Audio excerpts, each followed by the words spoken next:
ওগুলো উঠিয়ে দিয়েছি।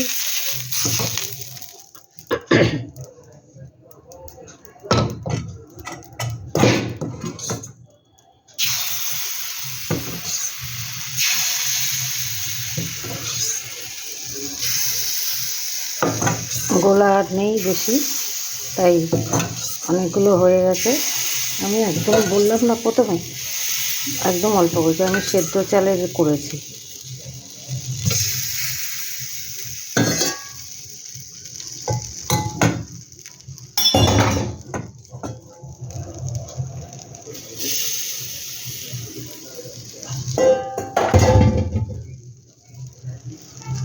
সেদ্ধ চাল দিয়ে করেছি। এই নিয়ে এবার আমি এটাকে ঢেকে দিলাম। মাছটা এখন একটু কমানো থাক। এই যে দেখো আগেরগুলো, কি সুন্দর দেখো, একদম তো দারুণ হয়েছে খেতে, কিন্তু খুব সুন্দর লাগছে, একটা আলাদা ফ্লেভার আসছে।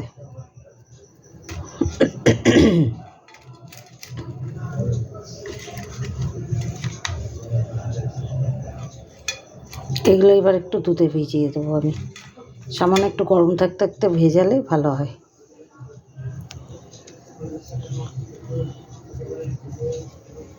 দুধ দিয়ে জাল দিয়ে রেখে দিয়েছি। এগুলো দুধ আছে, দুধটা উতাল দিতে পড়ে গেল কিছুটা। দুধে করেছি কটা, এই যে ওর বাবা খেলো, দুধে কটা ভিজিয়েছিল গরম গরম। বাবা অফিস থেকে এসে খেলো, বলে খুবই ভালো লেগেছে। যাক, ভালো লাগলো। ঠিক আছে, এখন তাহলে আসছি। হ্যালো বন্ধুরা, আজকে আমি পিঠে বানাচ্ছি। তাও কি চিতই পিঠে। এই যে গোলা, আমি একটা লোহার ইয়েতে বসাচ্ছি যেগুলা। আর এর আগে আর কটা করলাম, বেশি করে করছি না, কেন খাওয়ার লোক নেই, অত খায় না, ওর বাবা আর আমি। এই সরি এটাকে আমি দুধে আবার ভেজাবো। দুধে দিয়ে এটাকে করি, দুধে দিয়ে খেতে বেশ ভালোই লাগে। আর এছাড়া গুড়েও কটা খেতে ভালোই লাগছিল, গুড় দিয়ে, খালি ঝোলা গুড় দিয়ে। তাই আমি এটাকে আবার দুধে দেবো। এটা হয়ে গেলে দুধে দেবো।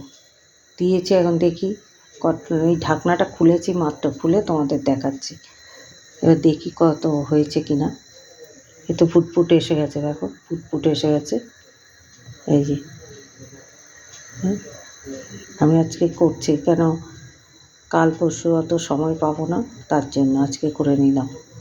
খেতে চেয়েছে, ঠান্ডাটা আবার কমেও যাচ্ছে, তাই। ঠিক আছে, দুধে ভিজিয়ে নিয়ে আবার তোমাদের সাথে ঘুরে আসছি।